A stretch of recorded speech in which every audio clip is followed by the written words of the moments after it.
Hi all, welcome back to my YouTube channel. അപ്പോൾ ഇന്നത്തെ video എന്ന് പറയുന്നത് അച്ചസിനെയും കൂടെ ഉൾപ്പെടുത്തിക്കൊണ്ടുള്ളതാണ്. അപ്പോൾ നമുക്ക് വീഡിയോയിലേക്ക് പോകാം. അത്യാവശ്യം ഒരു വീഡിയോ ഉണ്ടായിരുന്നു, ഒരു യൂട്യൂബർ ഒരു യൂറോപ്യൻ കൺട്രി വരികയും അപ്പോൾ പുള്ളിക്കാരന് ഒരു തൊണ്ടവേദന എന്നിട്ട് ഹോസ്പിറ്റലിൽ പോയി മോശമായിട്ടൊരു അഭിപ്രായം ഉണ്ടാവുകയും അപ്പോൾ പുള്ളിക്കാരൻ അതിനെക്കുറിച്ച് ഒരു വീഡിയോ ചെയ്തിട്ടുണ്ട്. അപ്പോൾ ആ യൂറോപ്യൻ കൺട്രിയെ കുറിച്ച് പുള്ളിക്കാരൻ്റെ ഒരു എന്ന് വെച്ചാൽ അറിവില്ലായ്മ ഉണ്ടാവാം, ഒരു കളിയാക്കുന്ന രീതിയിലാണ് എനിക്ക് ഫീൽ ചെയ്തത്, എനിക്ക് പേഴ്സണലി ഫീൽ ചെയ്തത്. അപ്പോൾ ഞാൻ വന്നിട്ട് 1 വർഷമായി. അപ്പം NHS നമ്മൾ NHSലാണ് ട്രീറ്റ്മെൻറ്റ് പോകുന്നത്. അപ്പോൾ നമ്മുടെ ഇവിടുത്തെ UK NHS സിസ്റ്റത്തെ കുറിച്ച് അച്ഛന് എന്താണ് അഭിപ്രായം? എനിക്ക് ആദ്യം വന്ന സമയത്ത് ഭയങ്കര ബുദ്ധിമുട്ടായിട്ടാണ് തോന്നുന്നത്. ആദ്യം വന്ന നമ്മുടെ കൊച്ചിന് സുഖമില്ലാതായിരുന്നു. ആ സമയത്ത് നമ്മൾ അവിടെ ഹോസ്പിറ്റലിൽ പോയി. അപ്പൊ നീ NHS വർക്ക് ചെയ്യാറുണ്ടോ? നീ വർക്ക് ചെയ്യുന്നത് നമ്മുടെ 2 ഫ്രണ്ട്സ് ഉണ്ടായിരുന്നു. അവർ രണ്ടുപേരും NHSലാണ്. ഭാര്യ ഭർത്താവും 2 പേരും NHSലാണ് വർക്ക് ചെയ്തത്. അപ്പൊ നിങ്ങൾ 3 പേരും പോയി പല പ്രാവശ്യം റിക്വസ്റ്റ് ചെയ്തിട്ട് പോലും ഒന്നും അവർ പ്രത്യേകിച്ച് ഒന്നും ചെയ്തില്ല. ഒരു എന്താ പറയാ, നമ്മൾ ഹോസ്പിറ്റലിൽ വർക്ക് ചെയ്യുന്നുള്ളൊരു ഒന്നും നമുക്ക് ആരെങ്കിലും ഒന്നും കിട്ടിയില്ല. 2-3 മാസമേ ആകുന്നുള്ളൂ. അപ്പൊ നമുക്ക് പറഞ്ഞു തരാനും ആൾക്കാരില്ലായിരുന്നു.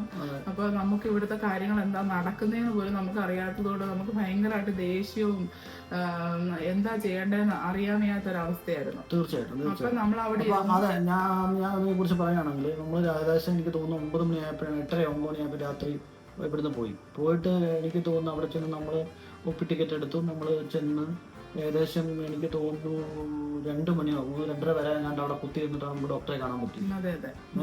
എന്നിട്ട് നിങ്ങൾ എനിക്ക് തോന്നുന്നു നിങ്ങൾ NHS വർക്ക് ചെയ്യുന്ന ഡോക്ടറെ പോയി റിക്വസ്റ്റ് ഒക്കെ ചെയ്തല്ലേ?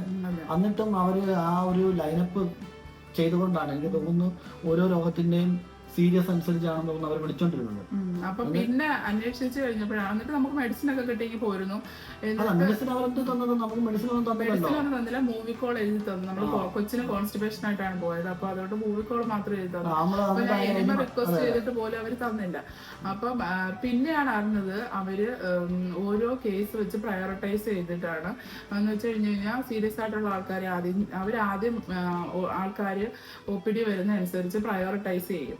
അതിനനുസരിച്ച് രോഗത്തിന്റെ തീവ്രത അനുസരിച്ചിട്ടാണ് അവര് രോഗികളെ ശുശ്രൂഷിക്കുന്നത്. അതെ, ആദ്യത്തെ അനുഭവം അങ്ങനെയാണ്. നമ്മൾ എന്നിട്ട് ഞാൻ സത്യം പറഞ്ഞു കഴിഞ്ഞാൽ പണ്ടാരടങ്ങ എന്തിനാ ഇങ്ങോട്ട് വന്നത്, ഒരു വൃത്തികെട്ട രാജ്യം. നമുക്ക് അവിടെ പനി പിടിച്ചാൽ തന്നെ നമ്മൾ അങ്ങോട്ട് ചെല്ലുന്നതുകൊണ്ട് ഒരു ആന്റിബയോട്ടിക് എടുത്ത് തരും. കുറെ ഗുളികകളും മരുന്നുകളും 50 രൂപയ്ക്ക് തീരേണ്ട ഒരു സംഭവം 1000 രൂപ 2000 രൂപ മേടിക്കും. അപ്പൊ നമ്മളവിടെ ഹോസ്പിറ്റൽ ഉണ്ട്, കൊട്ടാരക്കര വിജാസ് ഹോസ്പിറ്റൽ. എന്തൊരു കത്തുവായിട്ടെന്നറിയാം. ഈ പറയുന്ന കേരളത്തിലെ മെഡിക്കല് ഭയങ്കരമായിട്ട് ഡെവലപ്പ്, അല്ലെങ്കിൽ ഇന്ത്യയിലെ മെഡിക്കൽ അത്ര ഡെവലപ്പ് ആണെങ്കിലും അവിടെ ഏറ്റവും കൂടുതൽ പ്രൈവറ്റ് ആണ്. അവർ അത്രമാത്രം പൈസ ചെലവാക്കണം. നമ്മള് ഇവിടെ എന്ന് പറഞ്ഞാൽ NHS എന്ന് പറയുന്ന പ്രൈവറ്റ് ഹോസ്പിറ്റൽ ഉണ്ടെന്ന് തോന്നും. നമ്മൾ കൂടുതലും കേട്ടിട്ടുള്ള NHS ആണ്. നമ്മളിപ്പോ അധികം അറിയത്തില്ലല്ലോ, 1 വർഷം എല്ലാം ആവുന്നുള്ളൂ. അപ്പൊ ഈ 1 വർഷം കൊണ്ട് ഞാൻ മനസ്സിലാക്കിയെടുത്തോളം എല്ലാവരും NHSലാണ് പോകുന്നത്. ഇവിടത്തുള്ള എല്ലാ രാജ്യക്കാരും NHSലാണ് പോകുന്നത്. അവിടെ ഒരു വേർതിരിവൊന്നും ഞാൻ കണ്ടിട്ടില്ല. ഏഷ്യക്കാരാണ്, അല്ലെങ്കിൽ ഒരു മറ്റേ എന്താ പറയാ യൂറോപ്യൻ കൺട്രിയിലുള്ളവരാണ്, ഞാൻ അമേരിക്കനാണ്, ഞാൻ UK ആണെന്നുള്ളൊരു വേർതിരിവ് ഞാൻ അവിടെ അങ്ങനെ കാണുന്നില്ലായിരുന്നു.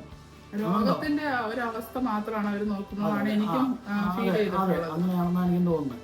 അപ്പൊ എല്ലാവർക്കും അതേ രീതിയിലാണ് ലഭിക്കുന്നത്. അപ്പൊ നമുക്കത് അറിയാത്തത് കൊണ്ട് നമ്മൾ നാട്ടിൽ നിന്ന് പറഞ്ഞ ഒരു പനി പിടിച്ചാൽ ഒന്ന് 10,000 രൂപയുടെ മരുന്ന് മേടിച്ച് തിരിച്ചു വരുന്നത് കൊണ്ട് ശരിക്കും പറഞ്ഞാൽ വേറൊരു കാര്യം ചിന്തിക്കാനുണ്ട്. നമ്മുടെ ഞാനിപ്പോൾ ഇവിടെ ഒരു ടെസ്കോയിലാണ് വർക്ക് ചെയ്യുന്നത്. അപ്പോൾ ഈ ഒരു 100 കണക്കിന് ആൾക്കാർ ഒരു ദിവസം വന്ന് കയറി ഇറങ്ങി, 100,000 ആൾക്കാർ കയറി ഇറങ്ങി പോകുന്നുണ്ട്.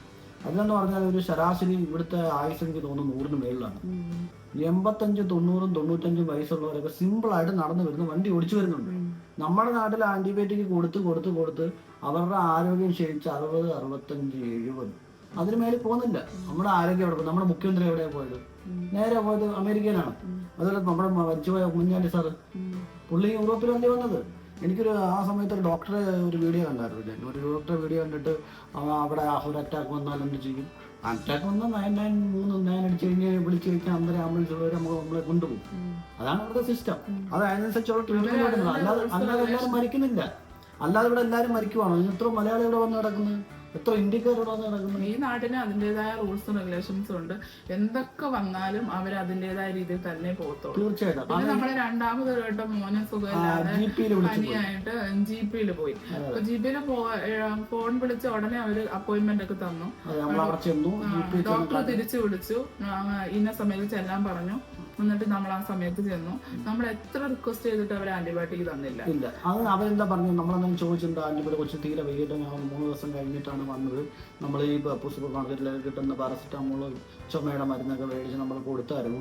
എന്നിട്ട് മാറുന്നതെന്നൊക്കെ പറഞ്ഞപ്പോൾ അവർ പറഞ്ഞു എന്തുവാണ് ഇത് വൈറൽ ഫീവറാണ്, ഇതിന് ആന്റിബയോട്ടിക് കഴിക്കേണ്ട ആവശ്യമില്ല, അത് തന്നെ മാറുന്ന വരെ കൊച്ചിനെ സ്കൂളിൽ വിടുന്ന റെസ്റ്റ് എടുക്കുക, അതായത് ധാരാളം വെള്ളം കൊടുക്കുക, പാരസെറ്റാമോൾ കൊടുക്കുക, അത് കഴിയുമ്പോൾ കുറച്ച് ദിവസം കഴിയുമ്പോൾ ഓട്ടോമാറ്റിക് മാറുമെന്നാണ് പറഞ്ഞു.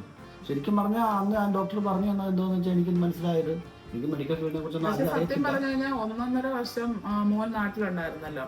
അപ്പൊ ഈ 1.5 വർഷത്തിനിടയ്ക്ക് വെച്ച് എനിക്ക് തോന്നുന്നു 3 മാസം കൂടി അല്ല 3 മാസം ഒന്നുമല്ല, അവന് കറക്റ്റ് 1.5 മാസം 1 മാസം കൂടുമ്പോൾ ഒരു പ്രാവശ്യം 1-2 മാസം കൂടുമ്പോഴത്തേനും ഒരു പനി വരിക, 3-ാമത്തെ മാസം ആകുമ്പോഴത്തേനും ഒരു ആന്റിബയോട്ടിക് ഡോസ് ഫുൾ ഡോസ്.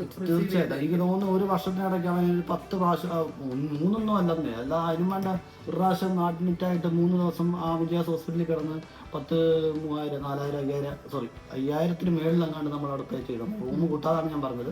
നമ്മുടെ നാട്ടില് എല്ലാത്തിനും അങ്ങ് മരുന്ന് മേടിക്കുക ചെയ്യുന്നത്, മനസ്സിലായത്. നമ്മുടെ എല്ലാ സാധനത്തിനും മെഡിക്കൽ സ്റ്റോറിൽ പോയാലും മരുന്ന് കിട്ടും. ഇവര് ബാധിക്കുന്നത് അത് തന്നെയാണ്. നമ്മുടെ നാടെന്നല്ല, ഇപ്പൊ ഒരാൾക്ക് ഒരു മരുന്ന് ആന്റിബയോട്ടിക് കൊടുത്തു കഴിഞ്ഞു കഴിഞ്ഞാൽ ആ ആന്റിബയോട്ടിക് കാരണം ആ കൊച്ചുങ്ങളുടെ പ്രതിരോധ ശക്തി കുറയുകയാണ്, ഒരിക്കലും കൂടുന്നില്ല എന്നാണ് ഇവര് വാദിക്കുന്നത്. ഒരു പരിധി വരെ അത് സത്യം തന്നെയാണ്. പിന്നീടാണെങ്കിലും ഒരു വാക്സിൻ എടുക്കാനുണ്ടെങ്കിലോ അല്ലെങ്കിൽ 35 വയസ്സിന് മേളിലുള്ള സ്ത്രീകൾക്ക് സെർവിക്കൽ സ്മിയർ ടെസ്റ്റ്, അതൊക്കെ അവർ ഇങ്ങോട്ട് തന്നെ ഡേറ്റ് എടുത്ത് നമുക്ക് അതിൻ്റെതായ രീതിയിലുള്ള അപ്പോയിന്റ്മെന്റ്സ് തന്നുകൊണ്ടേയിരിക്കും. ലെറ്റർ അയക്കും നമ്മുടെ വീട്ടിൽ നമുക്ക് പോസ്റ്റ്. എന്റെ ഒരു അനുഭവം എന്ന് പറഞ്ഞാൽ ഞാൻ വന്നു ചുമ്മാ പോയിട്ട് ചെക്ക് ചെയ്തപ്പോൾ എനിക്ക് ഷുഗർ ഉണ്ടായിരുന്നു. അപ്പൊ ആദ്യം തന്നെ അവരൊരു നമ്മളെ കുറച്ച് കാര്യങ്ങൾ പറഞ്ഞു, കാര്യമാകേണ്ട കാര്യമൊന്നുമില്ല എന്നൊക്കെ പറഞ്ഞ് മെഡിസിൻ സ്റ്റാർട്ട് ചെയ്തു. മെഡിസിൻ സ്റ്റാർട്ട് ചെയ്തിട്ടുണ്ടെങ്കിൽ അവർ പറഞ്ഞു എന്തോ ഒരു വെബിനാർ അല്ലേ, വെബിനാറാണോ ഒരു മീറ്റിംഗ് ഉണ്ട്, അതിന് പോകണം, ഒരു ക്ലാസ് ഉണ്ട്, അതിന് പോകണമെന്ന് പറഞ്ഞിട്ട് അവർ ലെറ്റർ അയച്ചു. ആദ്യത്തെ പ്രാവശ്യം ഞാൻ പോയില്ല, വീണ്ടും ലെറ്റർ വന്നു. ലെറ്റർ വന്നിട്ട് നമുക്ക് അത് പോയി അറ്റൻഡ് ചെയ്ത് അവർ അതിനെ കുറിച്ച് കുറെ കാര്യങ്ങൾ പറഞ്ഞു തരും. അത് മാത്രമല്ല, അതിന് ശേഷം അവർ വീണ്ടും നമുക്കൊരു ലെറ്റർ അയച്ചു. നമ്മുടെ നാട്ടിലൊന്നും ഉള്ള സംഭവമല്ല, ഗൾഫ് രാജ്യത്തിന് പോലും ഇല്ലെന്ന് തോന്നുന്നു. കാരണം എന്റെ കണ്ണ് ചെക്ക് ചെയ്യണമെന്ന് പറഞ്ഞിട്ട്, അതെ, അതുപോലുള്ള ചെക്ക് ചെയ്യണം. അതുപോലെ തന്നെ എന്റെ ശരീരത്തിലുള്ള ഇത് ചെയ്തിട്ട് ഫുള്ള് ചെക്ക് ചെയ്തെന്ന് തോന്നുന്നു. ബ്ലഡ് ഫുൾ എടുത്തിട്ട് എന്റെ കിഡ്നി ഫംഗ്ഷനും അതും കാര്യങ്ങളും എല്ലാം ചെക്ക് ചെയ്തു. അപ്പൊ അതിനെല്ലാം നോർമലാണെന്നാ പറഞ്ഞത്. അങ്ങനെ കുറെ നല്ല കാര്യങ്ങളുണ്ട്, ചെറിയ പനി, ചുമ, അല്ലെങ്കിൽ തൊണ്ടവേദന, അങ്ങനെയുള്ള കാര്യങ്ങൾക്കൊക്കെ എനിക്ക് തോന്നുന്നു. പക്ഷെ അവർ അഡ്വൈസ് ചെയ്യുന്നുണ്ട് ഫാർമസികളിലും സൂപ്പർ മാർക്കറ്റുകളിലും എല്ലാം തന്നെ ഈ over the counter medications available ആണ്. അപ്പൊ അവർക്ക് എല്ലാ സൂപ്പർ മാർക്കറ്റിലും എല്ലാത്തിനുള്ള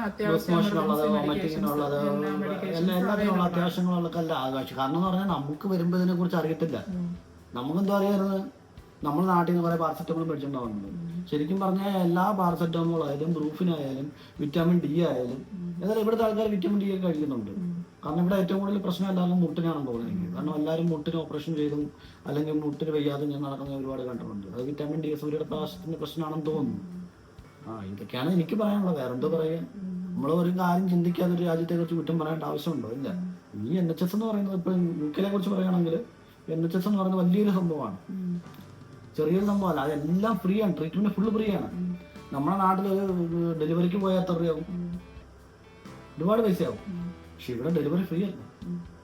നമ്മുടെ ഗവൺമെന്റ് ആൾക്കാർ ഇപ്പം ചിലപ്പോൾ ഗവൺമെന്റ് പറഞ്ഞുകൊണ്ട് വരും ഗവൺമെന്റ് ഹോസ്പിറ്റലിൽ. ഒരു വ്യത്യാസം എന്ന് പറയുന്നത് ഇപ്പൊ ടൂറിസ്റ്റുകൾ അങ്ങനെയുള്ളവർക്ക് ഇത് കംപ്ലൈന്റ് ചെയ്യാൻ എന്താ അവകാശം എന്ന് ചോദിച്ചാൽ എനിക്കറിയത്തില്ല. പക്ഷെ അതിൻ്റെതായ ടാക്സ് ഒക്കെ കൊടുത്ത് അതിൻ്റെതായ റൂൾസ് ആൻഡ് റെഗുലേഷൻസ് പാലിക്കുന്നവർക്ക് NHS ഫ്രീ ആയിട്ടാണ് കൊടുക്കുന്നത്. അവർക്ക് അതിൻ്റെതായ ബെനിഫിറ്റ്സ് കിട്ടുന്നുണ്ട്. പക്ഷെ ടൂറിസ്റ്റുകൾക്ക്, അങ്ങനെയുള്ളവർക്ക്, വിസിറ്റേഴ്സ് അങ്ങനെയുള്ളവർക്ക് ഇൻഷുറൻസ് എടുത്തുകൊണ്ട് എന്തെങ്കിലും വ്യത്യാസം ഉണ്ടാവും, അവർക്ക് എത്രത്തോളം ബെനിഫിറ്റ്സ് ഉണ്ടാവും എനിക്കറിയാം. ഇതൊക്കെയാണ് യൂണിയെ കുറിച്ച് എനിക്ക് പറയാനുള്ളത്. കാരണം എന്റെ അനുഭവത്തെ കുറിച്ച് പറഞ്ഞു കഴിഞ്ഞാൽ ഇതൊക്കെയാണ്. ആദ്യം 8 ഒറ്റ ഓട്ടം ഓടാൻ തോന്നി. പക്ഷെ ഇപ്പം ഇതിനെ കുറിച്ച് മനസ്സിലാക്കി കഴിഞ്ഞപ്പോൾ പിന്നെ വേറെ വലിയ വലിയ അസുഖങ്ങൾ വരാതിരിക്കട്ടെ എന്ന് എനിക്കും പറയാനുണ്ട്. കാരണം ഒരു ഡോക്ടറെ കാണാൻ നമുക്ക് ഒത്തിരി സമയം എടുക്കേണ്ടി വരുന്നു. കാരണം അത്രമാത്രം ആൾക്കാർ ഇവിടെ വന്നത് കാരണം ഈ NHSന്റെ ഒക്കെ ലിസ്റ്റ്, വെയിറ്റ് ലിസ്റ്റ് ഒരുപാട് കൂടുന്നുണ്ട്. ഒരു എന്താ പറയാ, വേറെ പ്രൈവറ്റ് ഹോസ്പിറ്റലിലോട്ട് ഓടിപ്പോകാൻ വേണ്ടിയുള്ള സ്ഥലമില്ലല്ലോ. അപ്പൊ നമ്മള് അതൊക്കെ അവരുടെ ട്രീറ്റ്മെന്റ് കിട്ടണമെങ്കിൽ കുറച്ച് സമാധാനത്തോടെ വെയിറ്റ് ചെയ്ത് കഴിഞ്ഞാൽ മാത്രമേ കിട്ടത്തുള്ളൂ.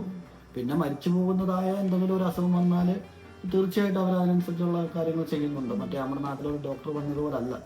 ഡോക്ടറെ പേര് ഞാൻ പറഞ്ഞു, പുള്ളി പറയാനുണ്ടായിരുന്നു എന്തോ ഹാർട്ട് അറ്റാക്കും, ഞാൻ ഒരു വട്ടം പറഞ്ഞില്ല, ഹാർട്ട് അറ്റാക്കും ഈ എന്തെങ്കിലുമൊക്കെ വലിയ സീരിയസ് അസുഖങ്ങളൊക്കെ വന്നാൽ മരിച്ചു പോയത് തന്നെയാണ്. ഒരിക്കലും അല്ല, ഇവിടെ അങ്ങനെ മരിക്കുന്നേ കാണാം, അങ്ങനെ വരുന്നില്ലെന്ന് തന്നെ തോന്നുന്നറിയും. കാരണം നമ്മൾ മലയാളികൾക്കൊക്കെ വരുന്നുണ്ടാവാതിരിക്കാം, പക്ഷെ യൂറോപ്പിലുള്ള വർക്ക് ചെയ്യുന്നവർക്ക് അവരുടെ എക്സസൈസ്, അവരുടെ ഫുഡിന്റെ രീതിയും അവരുടെ ഈ മെഡിസിൻ അധികം കഴിക്കാത്തത് കൊണ്ടൊക്കെ അവർക്ക് അതെ അതെ അതെ അവർക്ക് ഒത്തിരി കുറവാണെന്നാണ് തോന്നുന്നത്. ഇതാണ് എൻ്റെ അഭിപ്രായം. Thank you Achyuta.